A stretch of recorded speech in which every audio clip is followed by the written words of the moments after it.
이번 시간 제 15강으로 가죠. 자, 교재는 이게 174페이지입니다, 여러분들. 자, 174페이지를 보면서 자, 15강 들어가겠는데요. 자, 위험을 봤으면 위험에 대한 또 수익률이라는 게 있어요.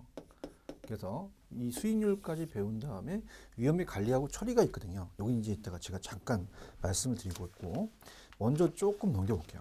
여기 미리 간다면 페이지 우리가 180페이지부터 우리가 이제 보는 게 좋습니다. 그래서 여기를 좀 우리가 알아야 그 위험의 처리 방법을 알 수가 있거든요. 그래서 제가 180페이지부터 먼저 말씀을 좀 드리도록 할게요. 자, 수익률이라는 걸 배우세요.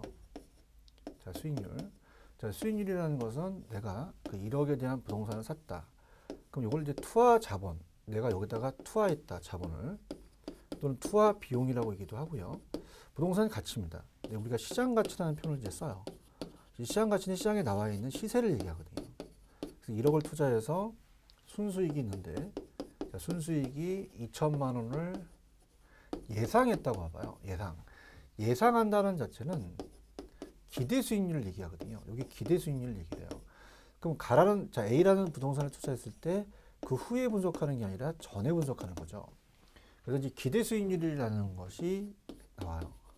기대 수익률은 우리가 예상하는 수익률이고요. 앞으로. 그래서 기대 수익률이 이제 이거보다 커야 되는데, 자, 이걸 이제 미리 간다면 내부 수익률이라고 합니다. 그러니까 갑이 직접 투자를 해서 그 자체, 내가 투자를 A 대안을 내부 수익률이라고 하고요. 자, 좀 야매로 갑니다. 내 거라고 합니다. 내부 수익률. 그럼 얘가 들어와서 이 건물을 보면서 여기 이제 요만큼에 대한 투자를 하게 되면 한 층을 1억으로 투자하게 되면 20% 수익을 얻는다. 근데 얘가 고개를 좀 들어봤더니 다른 데가 보여요. 그럼 다른 데는 외부거든요. 외부. 그럼 얘네들도 뭐 임대가 얼마나 받는지 막 프랜카드 막 걸어놓을 수 있을 거잖아요. 그러면 뭐 이게 부동산이 될 수 있고 주식이 될 수 있고 채권도 될 수 있고. 자, 그러면은 자, 다른 외부가 있어요. 외부가 요구거든요. 그러니까 요구 수익률은 내가 투자하려는 대안이라 이 투자를 하게 되면 최소한 요 정도는 나와줘야 된다는 거죠.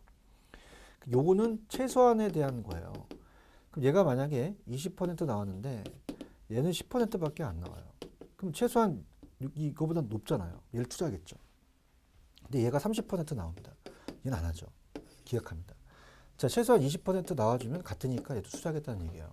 자, 그래서 우리가 외부 다른 대안 우리가 요구 수익률이라고 합니다. 자, 요구 수익률은 최소라는 게 이제 나왔었어요. 작년에. 그럼 어떻습니까? 기대가 더 커야 됩니다. 요거보다. 그건 한테 투자합니다. 그래서 이제 얘가 20%다라고 한다면 10%를 요구한다. 그 투자하죠. 그래서 투자하는데 만약에 반대로가 됐어요. 그럼 그 대안을 기각한다는 얘기죠. 자, 그래서 10%를 포기했으니까 얘는 기회비용의 성격을 갖고 있다. 기회비용이라고 얘기하고요. 그 다음에 어떻습니까? 이 자체주는 시장 가치를 가지고 따졌어요. 시장 가치. 그래서 1억이라는 시장 가치를 내가 알고 있기 때문에 객관적 가치거든요. 기대 수익률도 객관적입니다.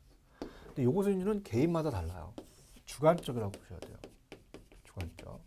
그래서 주관적으로 개인마다 틀리다. 그래서 문제 풀면서 이따 말씀을 드릴 겁니다.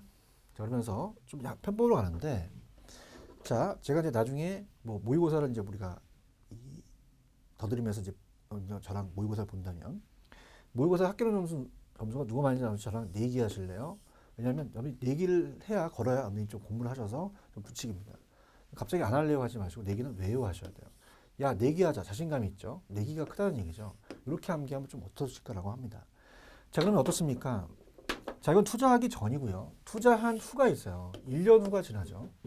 1년 후가 지나서 실현 수익률이라는 게 나와요. 실현 거꾸로 하면 현실이죠. 그러니까 실제 1년이 돼서 아는 거죠.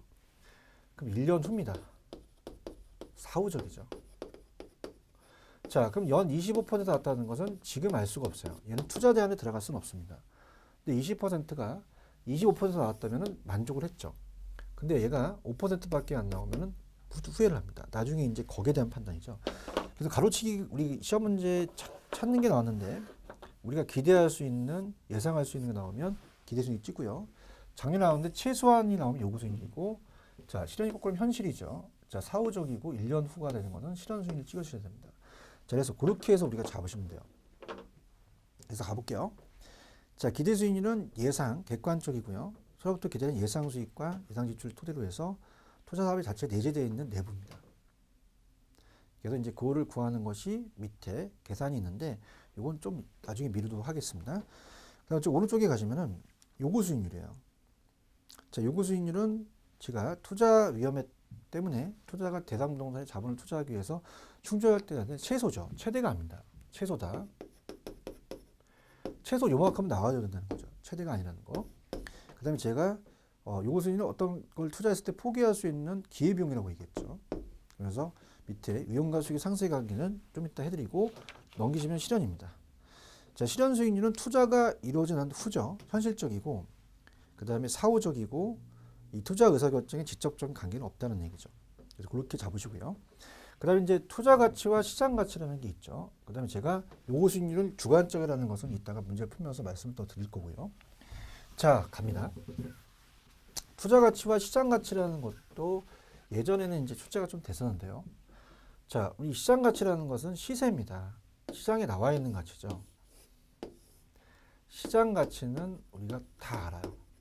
만약에 얘가 1억이다. 그죠? 1억이라면 다 안다는 거죠. 자, 근데 투자 가치가 커야 됩니다. 우리는. 투자 가치가 커야 되기 때문에 얘가 주관적이고 얘는 객관적이죠. 다 아니까. 시세니까. 투자 가치는 개인마다 틀려요. 그래서 우리가 수익이라는 것은 예상 순수익이라는 건 미래에 생기고 내가 원하는 것은 지금 낸 돈이 1억이라면 그 투자 가치도 현재 가치로 땡겨오라는 거죠. 자, 요구 수익률이라는 걸로 할인한다는 게 지금 중요한데요. 이게 좀 어렵습니다. 할인율이라는 게 있잖아요. 할인율. 자, 할인율은 미래 가치를 현재 가치로 바꾸는 건데 자, 우리가 이제 좀 재밌게 한다면 뭐 소칭 말한다면 깡이라고 하죠. 엄깡, 카드깡. 자, 그러면 제가 똑같은 물건을 사서 자, 이 대금에 대한 지출 방법이 지금 현찰로 100만 원 드릴까요? 아니면 1년짜리 어음을 끊어드릴까요? 라고 한다면 지금 현찰을 달라고 합니다. 1년 후는 미래 가치고 불확실합니다. 그래서 제가 어음을 주게 되면 할인하러 가시죠. 하치업체한테. 그러면 위험할수록 자, 우리가 이제 들어보시면 자, 얘는 어떻게 구성되어 있냐면 무위험률에다가 위험 할증률을 더하거든요. 그러니까 무위험률은 무위험 자산의 수익률이에요. 자, 국공채 이자나 정기예금 이자는 위험하지 않죠. 시간이 지나면 줍니다. 시간의 대가라고 하거든요. 그래서 얘는 우리가 연 2% 준다. 근데 부동산은 위험하잖아요. 위험할수록 더 할인율을 높이는 거죠. 그럼 가치가 떨어지게 돼요. 이런 식이 된다는 거죠. 그래서 자, 우리가 투자할 때 투자 가치가 시장 가치보다 커야 됩니다. 투자 가치가 시장 가치보다 커야 됩니다. 그러면 투자를 하고요. 바뀌면 안 돼요. 바뀌면 기각한다. 자, 그래서 투시라고 암기를 하시면 되는데요. 자, 투자 가치는 장래에 기대되는 순수익을 현재 가치로 환원합니다. 그래서 우리가 주관적이고 그 다음에 그 할인율이 요구 수익률이에요. 위험할수록 요구 수익이 커져서 가치는 하락하죠. 자, 오른쪽 시장 가치는 객관적이다. 그것만 좀 가져가시면 됩니다. 투자 가치가 시장 가치보다 커야 된다. 자, 그러면서 제가 이제 요구 수익률이라는 자체를 조금 더 구체적으로 가는데요. 자, 이걸 좀 안 했어요. 우리 그 자체가 182페이지가 좀 중간에 박스가 하나 있죠. 그걸 좀 빼먹었네요. 자입니다. 자, 지금 거기서 낸 거는 뭐냐면 우리가 그 관계인데요. 자, 생각해 보세요. 기대 수익률이 요구 수익률보다 크다 라고 한다면 저 대안을 선택하죠. 네, 선택을 해서 투자를 결정하지만은 투자 수요가 늘어난다는 건 산수요가 아니라 사려는 수요입니다. 수요만 증가하겠죠. 그럼 투자 아직 안 했다고 보셔야 돼요. 내 투하 비용이죠. 그러면 이 가격이 올라간 거예요. 그래서 수요가 증가하면 가격만, 시장 가치만 상승하게 됩니다. 그럼 시장 가치가 상승하다 보니까 나는 지금 1억이 아니라 2억이 있어야 돼요. 그럼 수익률은 반대로 낮아진다는 거죠. 반대입니다. 그래서 기대 수익률이 하락해요. 여러분들 이게 나오거든요. 기대 수익률이 하락해서 계속 하락하는 게 아니라 기대와 요거 그냥 이렇게 합니다. 수익률이 같을 때까지 멈춰버립니다. 장기의 균형을 이루는 거죠. 자, 그렇다면 이제 만약에 요거가 더 크다. 그러면 선택 안 하고 기각하죠. 투자 결정 안 합니다. 그럼 갑자기 수요가 감소를 해서 가격이 떨어진다는 얘기예요. 그럼 우리가 1억이 아니라 만약에 그럴 일은 없겠지만 2천만 원까지 떨어져 봐요. 그럼 수익률은 100%가 되죠. 기대 수익률은 오히려 올라간다는 얘기죠. 그래서 같을 때까지 간다. 자, 그럼 편법을 이용합니다. 야매인데 나중에 얘네들이 같아져요. 그러면 자, 지금은 크죠? 기대가. 그럼 어떻게 같아져야 돼요? 자, 나중에 기대 수익이 하락해야지만 같아지겠죠. 얘는 작습니다. 나중에 상승해야지만 같아지겠죠. 이렇게 암기하시면 좀 빠릅니다. 자, 그 다음에 이제 투자 가치와 시장 가치에 제가 요구 수익률이 할인율이라고 말씀드렸잖아요. 그러면 전 페이지로 가시면 자, 181페이지 가시면은 자, 아까 제가 의익까지 갔어요. 요구 수익률. 자, 그러면 이제 위험과 수익의 상생 관계다. 자, 구성이 이렇습니다. 무위험률에다가 위험할증률을 더해서 우리가 그 인플레까지 고려해서 예상 인플레까지 고려하자라고 얘기한 학자가 이제 피셔입니다. 그 위험할증률은 위험의 대가고 만약에 얘가 2%인데 자, 예상 인플레율까지 더하자.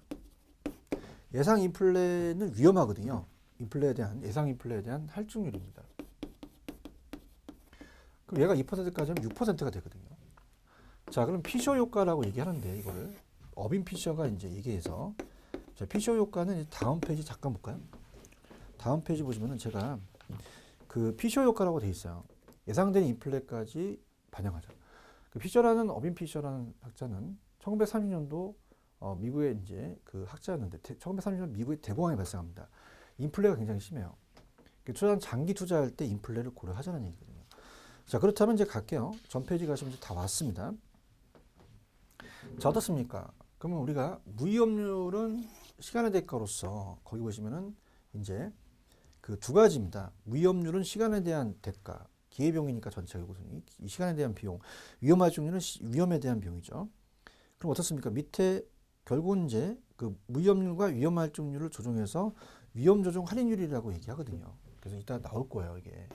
그래서 플러스 마이너스에서 위험조정하는 할인율이라는 말을 씁니다. 할인율이라는 말. 자, 그러면 어떻을까? 우리가 밑에 가시면 무위험률이라는 걸 가봅시다. 자, 무위험률은 무위험 자산의 수익률입니다. 계속 정부에 대한 보증하는 국채 실질이자라든지 확실한 겁니다. 자, 이건 다 시간의 대가죠.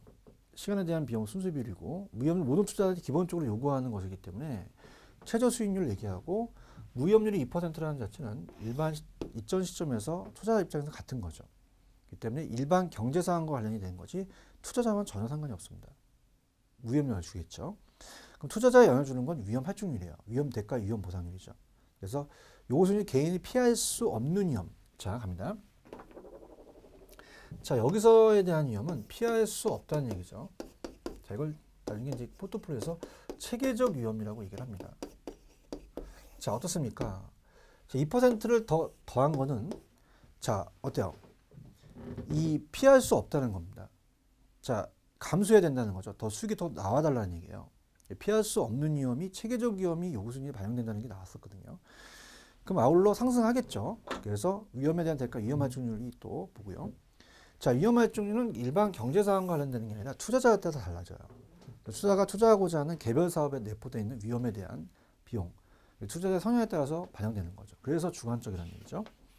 자, 넘기시면은 이 위험 자산의 요구 수익률과 무위험 자산의 기대 수익률을 차이를 말하고요. 그 다음에 이제 투자의 개별적인 위험 범위도와 시장에 대한 무위험률과는 상관이 없습니다. 위험 할증률은 투자자에 따라 달라지는 거죠.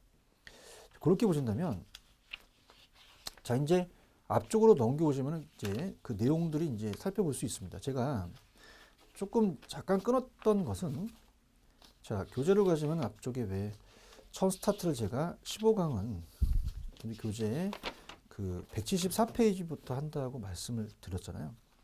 자, 그래서 이제 여기서 말씀을 드리면, 자, 위험을 관리하는 방법과 위험에 대한 처리 방법이 있습니다. 그래서 자, 위험을 회피하는 거와 전가하는 게 있는데, 자, 위험한 투자 자산을 투자해서 제외시키는 것은 국채, 무위험률밖에 투자할 게 없거든요. 투자 자금을 잃지 않기 위해서는 안전한 데에서만 투자한다는 위험을 회피하는 방법이 됩니다. 그래서 시험 문제에 위험한 투자 자산을 투자해서 제외시키는 방법은 위험의 전가가 아니라 회피로 나옵니다. 이따 볼 거고요. 전가라는 것은 자, 만약에 인플레가 발생해서 물가가 상승해서 화폐 가치가 떨어졌어요. 전 시간에 얘기를 했지만 어떻습니까? 투자자 입장에서는 이 임대인 입장에서는 임대료가 예전보다 화폐 가치가 떨어졌죠. 그러면 이제 계약서 쓸 때 당구장 표시를 해놓고 인플레가 발생하면 임대료 올린다. 이게 바로 위험의 전가예요. 그래서 떠맡기는 거죠. 그래서 다른 경기 주체에 떠넘기기 때문에 우리가 임대료 올린다든가 인플레에 따라서 보험에 가입하면 나중에 보험회사가 되잖아요. 이게 위험의 전가다. 그래서 이따 문제 풀 때 부동산의 위험한 투자 자산을 투자해서 제외시키는 것은 위험의 전가가 아니라 회피다. 자, 위험의 통제라는 자체가 실질적으로 통제가 6가지가 있는데 얘네들이 통제라고 하는 그 이름으로는 아직 안 나왔거든요. 그래서 기대 수익률에 대한 보수적이라는 애는 가장 비관적이에요. 수익을 낮게 보고 비용을 높게 보거든요. 그러면 얘는 가장 그 수익 중에서 최소 추계치를 이용하는데, 자, 보수적인 애들은 무조건 기대 수익률 하향 조정으로 갑니다. 근데 요구 수익률에 대한 상향 조정, 위험 조정 할인율 사용이 이제 가장 많이 사용하는 건데, 자, 투자 위험을 감안해서 자, 요구 수익률 기준을 상향시켜요. 그래서 이따가 위험에 대한 관리가 처리 방법이 위험할수록 높은 할인율을 적용시키죠. 그럼 이걸 높인다는 것은 하향이 아니라 상향 조정이거든요. 상향 조정. 자, 그 다음에 이제 민감도라는 자체는 자, 이 투자 수익이 가장 민감하게 영향을 주는 게 뭐냐 관리를 합니다. 집중 관리. 그래서 자, 어떤 대안이 있으면 여기다가 위험 요소를 투입시켜 봐요. 그래서 세금하고 영업 경비를 1%씩 변동했을 때 자, 세금이 자, 영업 경비는 수익률이 1%밖에 안 높아졌다 안 낮다 그러는데 세금은 막 변동폭이 막 심해요. 한 4, 50%. 그럼 더 위험하죠. 집중 관리에 들어가야 되죠.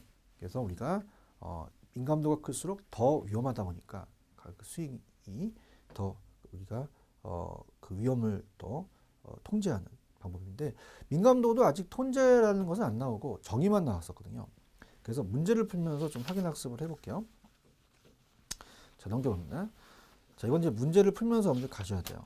그래서 우리가 페이지 177페이지 가시면 5번입니다. 틀린 거. 3번. 위험도가 높은 자산을 투자해서 제외시키는 건 전가가 아니라 회피입니다. 자, 6번. 자, 부동산 투자의 위험 관리 방법을 틀린 것은 자, 들어갑니다. 자, 우리가 4번을 보시면은 위험 관리에서 위험한 투자에서 요구 수익률을 위험 조정 상향 조정시키는 거죠. 위험이 커지면 요구 수익 또 할인율이 또 상향 조정이니까 하향이 아니라 상향으로 갔어야죠. 자, 그 정도만 보시면 돼요. 그 다음에 이제 뭐 나머지 것들은 이제 문제, 아까 포트폴리오 179페이지 가시면 포트폴리오 알아야 되거든요. 자, 그렇다면 이제 넘겨서서 180페이지 가시면 아까 제가 이제 기대 수익률에 대한 계산이 있다고 했잖아요.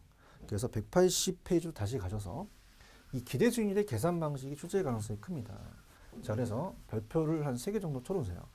그래서 문제가 확률적으로 이용해서 가중평균한다는 우리가 실제 실현될 수 있는 수익률 여러 가지 가능한 값을 가중평균해서 구하는데, 자, 박스는 제가 마이너스도 넣었지만 마이너스는 아직 안 나왔거든요. 그래서 오히려 계산 문제 밑에 보시면 원 있죠.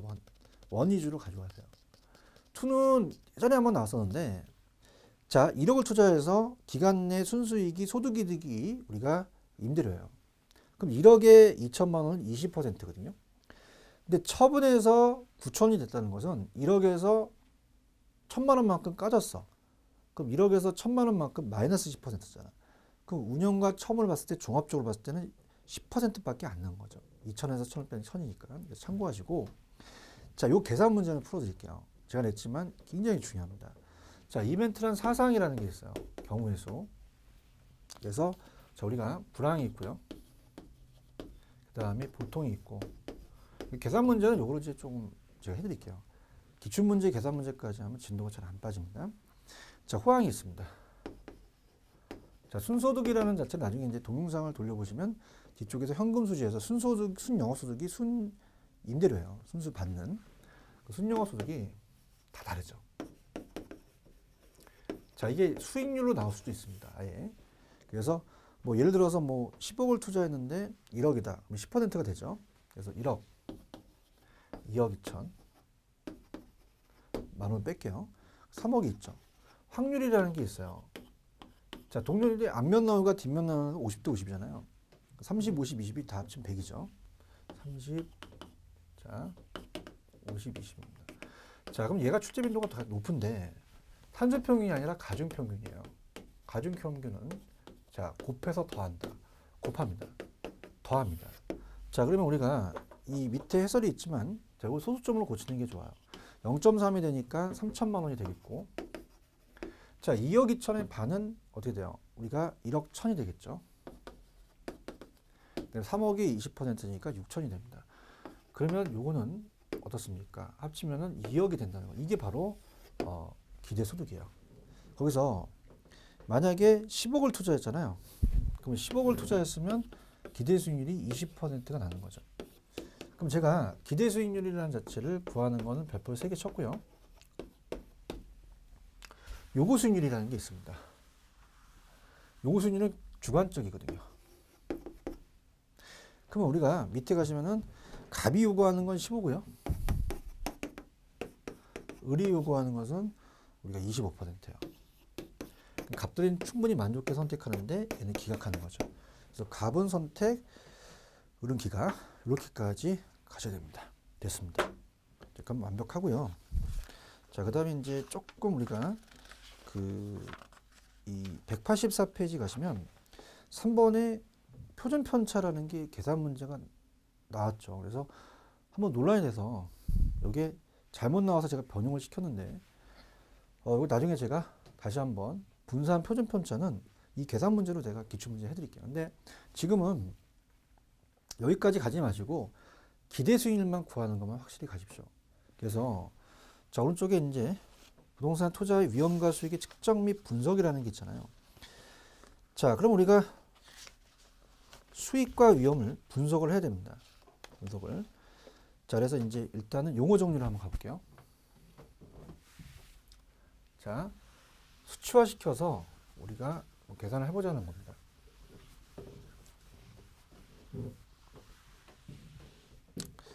자, 부동산 투자의 수익과 위험입니다.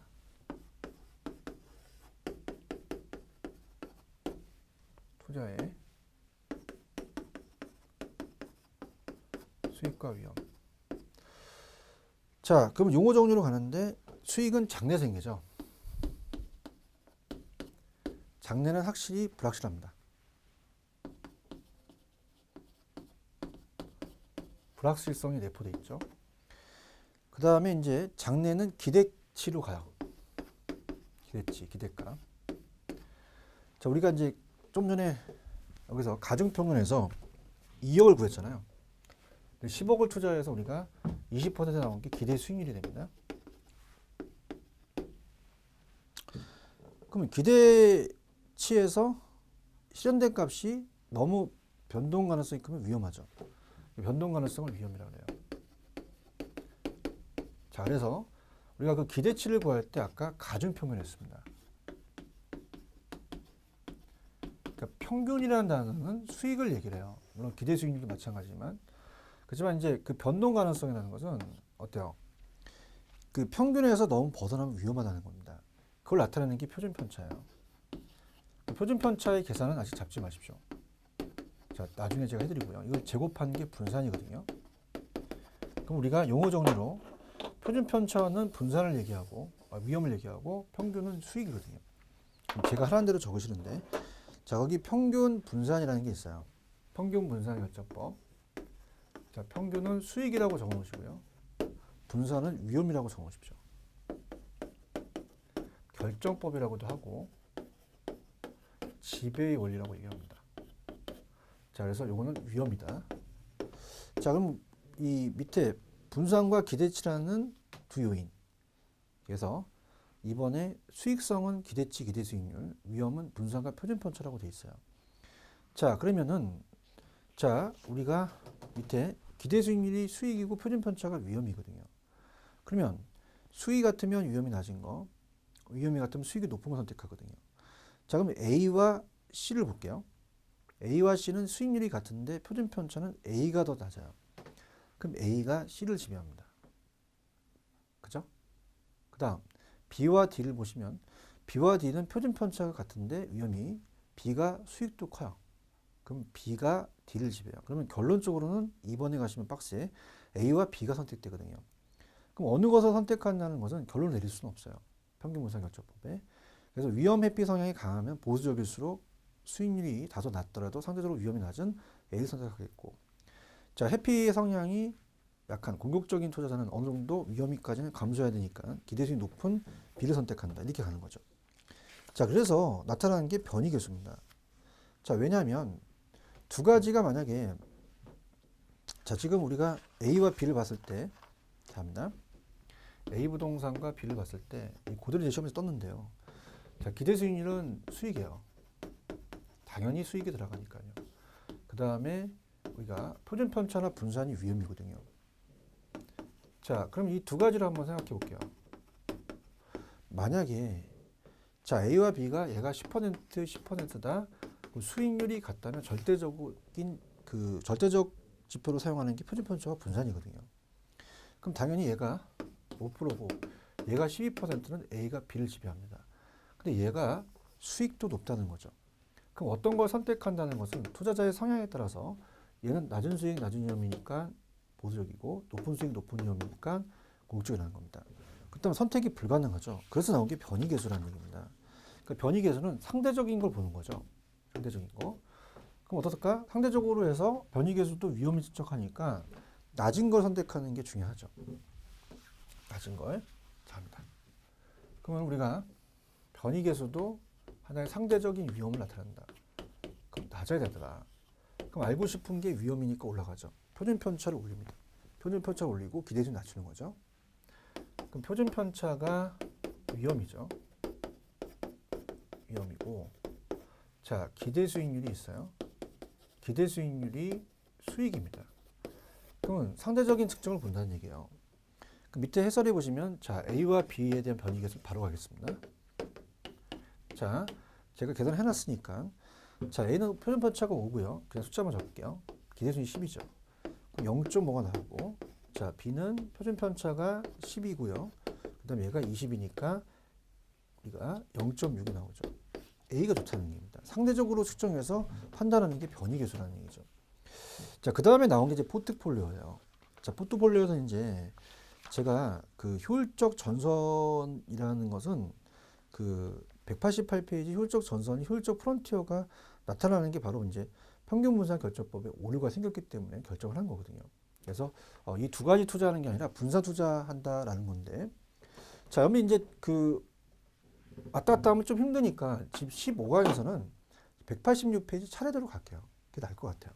자, 포트폴리오입니다, 여러분들. 자, 포트폴리오는 문제 비중이 높아요. 그래서 우리가 얘는 한 문제가 배정이 됐기 때문에 자, 별표를 한 3개 정도 쳐놓으시기 바랍니다. 얘는 꼭 나온다라고 말씀드릴 수 있어요. 포트폴리오 이론입니다. 근데 포트폴리오는 주식에서 따왔어요. 주식은 자, 어떻습니까? 분산 투자가 가능하다는 얘기죠. 자, 그래서 우리가 이제 이 포트폴리오는 주식에서 따왔기 때문에 부동산의 한계점이라는 것은 이제 있어요. 한계점도 있지만 부동산이 이제 지역별로 포트폴리오가 가능하기 때문에 또 장점도 있다는 얘기거든요. 그래서 핵심 포인트만 제가 조금 잡아 보도록 하겠습니다. 그래서 이제 포트폴리오는 집중 투자가 아니라 분산 투자로 시작되는 게 이제 첫 스타트가 되겠죠.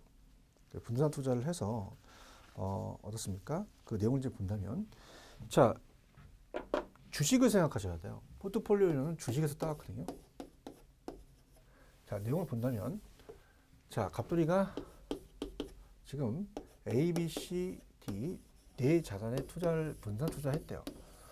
그럼 우리가 만약에 1억이 있으면 이렇게 분산 투자하는 게 낫다는 얘기죠.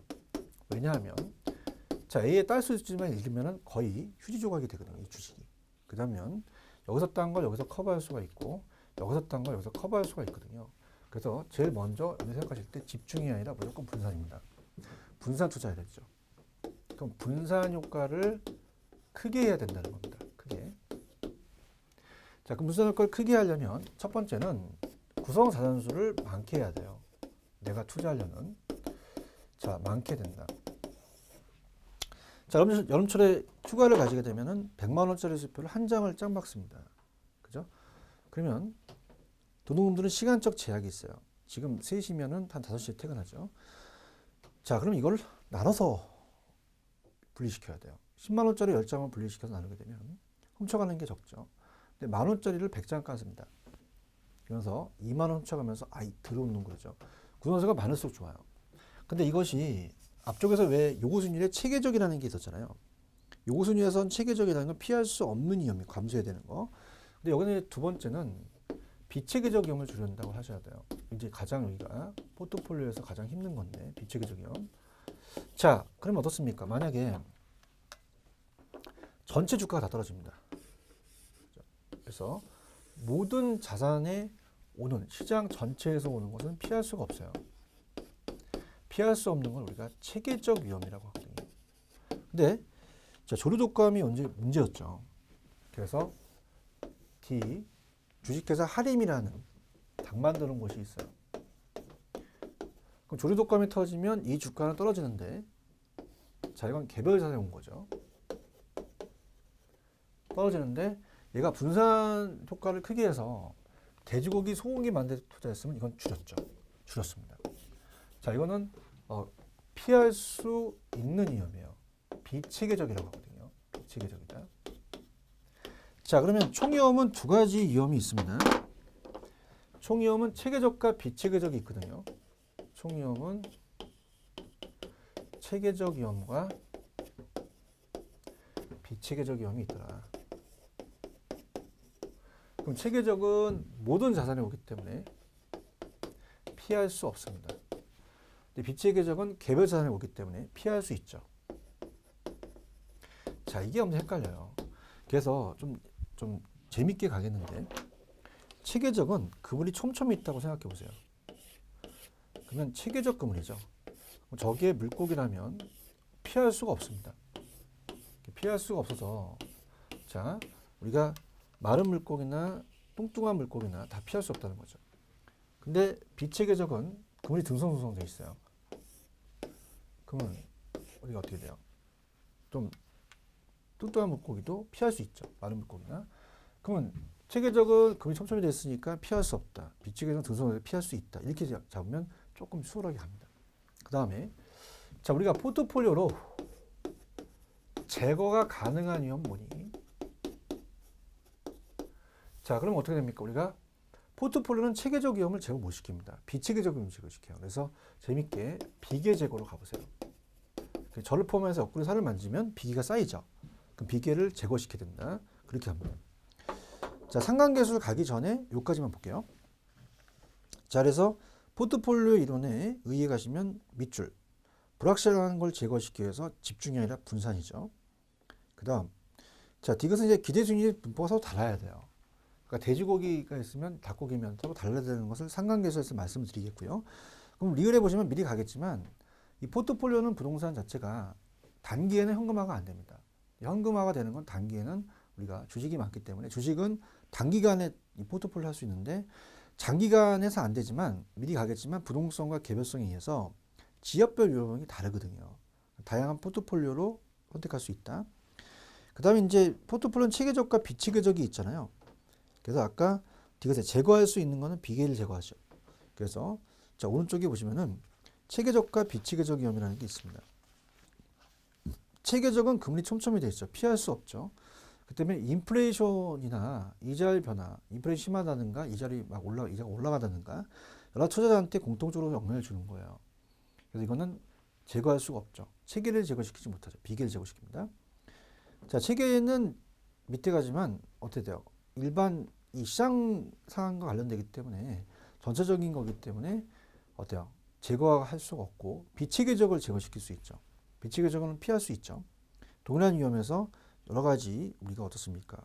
이 분산 투자가 가능해서 제거가 가능한 위험은 비체계적이다. 이렇게 갑니다.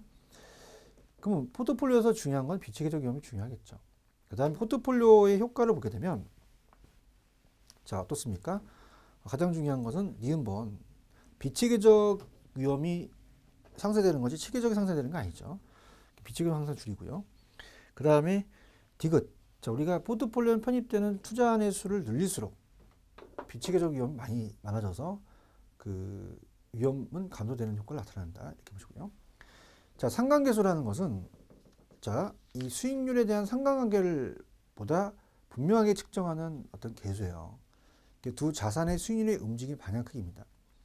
개별 자산의 수익률이 함께 움직이는 정도를 계수화시키고 포트폴리오의 자산 간 수익률의 움직임을 나타내는 통계의 계수인데 자 상관관계를 나타냅니다. 상관관계, 상관계수죠.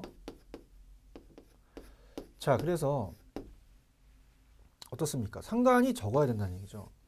그럼 아까 이 닭 만드는 데 투자했는데 돼지고기 소고기 만드는 데 투자했다는 것은 반대 방향이니까 좋다는 얘기예요. 그래서 우리가 A와 B 자산이 있으면 자 수익률이 비슷한 것보다는 수익률이 반대인 게 낫지 않느냐. 그죠? 그래서 우리가 대학교 교과서에는 우산과 우비라는 게 등장합니다. 자 우산과 우비는 성격이 비슷하기 때문에 비가 많이 오면 많이 팔리는데 안 오면 안 팔려요. 근데 우산과 집시는 반대이기 때문에 비가 많이 오면 우산이 팔리고 집신이 안 팔리기 때문에 커버할 수 있다는 거죠. 그럼 수익이 비슷한 게 아니라 반대 방향입니다. 그럼 또 여러분들도 이제 이런 분산 효과가 안 되는 게 닭 만드는 데만 좋아해서 갑돌이가 네네치킨, 교촌, BBQ에만 투자했어요. 할인. 자 닭을 먹고 누수해서 조류독감으로 한 100명이 죽었어요. 다 떨어지죠. 그러면 반대 방향이 좋다는 겁니다. 그럼 같은 방향이 플러스 반대 방향이 마이너스거든요. 상관계수가 낮아야 돼요. 상관이 적을수록 좋죠. 그래서 경찰관이 와서 이 사건에 상관이 있어요. 그럼 상관이 없다고 하셔야 되죠. 그럼 적어야 된다는 거죠. 그러면 우리가 같은 방향과 반대 방향에서 어떤 게 비체계적 위험을 줄이냐면 자, 너무 도망갑니다. 둘이서. 경찰관이 쫓아와요. 양갈래길입니다. 그럼 한쪽으로 가는 것보다 양갈래길로 가게 되면 어머 다 놓칠 수 있죠. 그래서 같은 방향이 아니라 반대 방향이 비체계적 위험을 줄인다. 자 그게 마이너스 1, 0, 플러스 1까지가 있거든요. 자 그러면 우리가 만약에 10%, 10%가 완전히 똑같은데 동일 방향이면 플러스 1입니다. 자, 플러스 1이면 비체계적, 비계를 이제 비체계적으로 줄인 말이죠. 비계를 전혀 제거가 불가능합니다. 그러면 플러스 1이면 절대 안 돼요. 자, 플러스 1보다 작으면 됩니다. 이게 나왔었거든요. 분산 효과가. 그럼 우리가 0도 분산 효과가 있고요. 자, 마이너스 1이라는 것은 자, 10%, 10% 수익이 똑같지만 완전히 반대 방향입니다. 마이너스 1일 때는 비계를 완전히 제거시키거든요. 그럼 우리는 마이너스 1일 때가 가장 효과가 있다는 얘기입니다. 들어볼게요. 자, 상관계수가 플러스 1이면 밑에 그 수익률이 모두 동일한 방향, 동일한 크기다 보니까 어때요? 비체계적은 전혀 감소되지 못합니다. 그 다음에 마이너스 1일 때는 모두 반대 방향으로 동일한 크기이기 때문에 어떻습니까? 비체계적임을 0까지 제거할 수 있죠. 그러면 밑에 마이너스 1에 가까울수록 포트폴리오 효과는 커지고 플러스 1에 가까울수록 포트폴리오 효과는 작게 됩니다. 그래서 따라서 자신들의 수익률 간의 상관계수가 플러스 1일 경우를 제외하고 플러스 1보다 작으면 돼요. 그래서 이 포트폴리오 효과는 항상 일어난다. 그럼 최적이라는 자체는 무차별 곡선과 효율적 전선이 서로 만나는 접점이다라고 나와 있죠. 그래서 효율적 전선이 이제 아까 좀 전에 우리가 공부했던 평균 분산 결정법의 오류가 이 평균 분산 결정법을 해결할 수 있는 게 효율적 전선으로서 포트폴리오라는 게 나오거든요. 그 다음에 무차별 곡선은 차별이 없죠.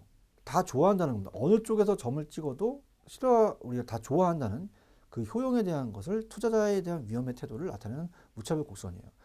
그래서 우리가 효율적 전선하고 무차별 곡선을 우리가 들어가기 전에 이거는 이제 조금 그 다음 시간에 좀 돌려야겠네요. 왜냐하면 시간이 좀 많이 걸립니다. 이거는. 그래서 우리가 15강까지 했고요.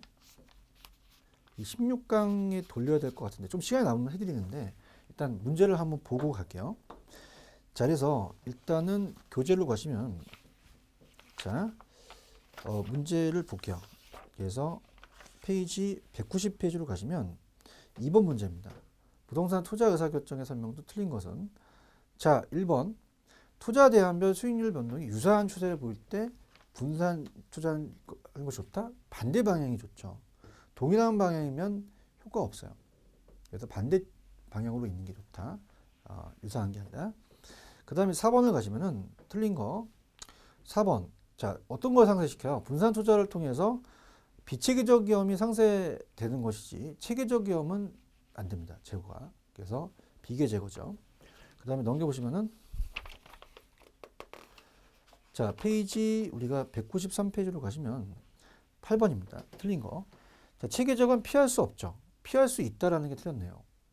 체계적은 시장 위험과 지역적 용도별 다양하게 포트폴리오 구성하더라도 피할 수가 없습니다. 그 다음에 4번 같은 경우는 아까 요구 수익률이라는 걸 좀 기억하세요. 요구 수익률은 그 요구 수익률이 반영되는 건 체계적 위험이 반영되는 거죠. 증대에 따라서 상승한다. 그 다음에 효율적 포트폴리오, 효율적 프론티어는 5번은 이제 다음에 하고요. 그 다음에 뭐 9번 문제가 약간 좀 어려웠는데 이건 뭐 종합적인 문제니까. 자, 일단은 여러분들이 그렇게 볼게요.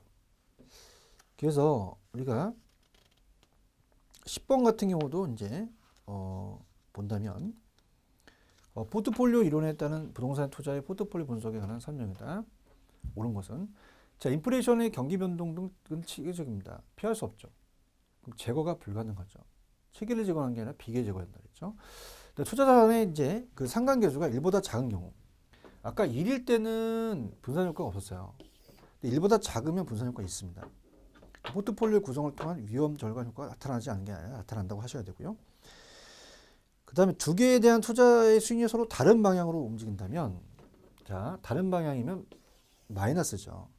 자 플러스의 양의 관계가 아니라 마이너스 음의 관계라고 하시고요. 음의 값을 가진다면 위험 분산 효과는 커지게 되겠죠. 자 5번 포트폴리오를 편입되는 투자 수가 늘림에 따라서 체계적 위험을 줄여나가는 게 아니라 비체계적 위험을 줄여나간다는 거죠. 그 결과 총 위험은 줄어들 것이다. 그래서 이제 10번에 4번은 효율적 프론트를 해야 돼요. 그건 이따 해드리고요. 그 다음 자 9번 같은 경우도 이제 우리가 풀지 못했던 거를 놔두고 이제 풀겠는데 자 1번 같은 건 부동산 투자안이 채택되기 위해서는 요구순위 기대보다 커야 됩니까? 기대가 요구보다 커야 되죠. 자 그 다음에 우리가 2번 문제 같은 경우는 동남 2번 자 요거는 아까 평균 분산 결정법이 있었잖아요. 평균은 수익 분산의 위험이잖아요. 그럼 A와 B가 수익률이 같대요. A와 B가 기대 수익률이 같다. 그럼 10% 같다고 봐요. 근데 표준 편차가 틀리죠. 표준 편차. 표준 편차는 작아야 되거든요. 근데 A 투자보다 B 투자의 표준 편차가 더 크다. 그럼 얘가 5고 얘가 7이라면 당연히 A를 선택하겠죠. 기억하고요. 그래서 A가 B를 지배한다. 그럼 A를 선택한다는 얘기죠. 자, 3번은 제가 다음 시간에 합니다. 이건 무차별 곡선이기 때문에 그 회피도에 따라서 다음 시간에 말씀을 드리겠고요.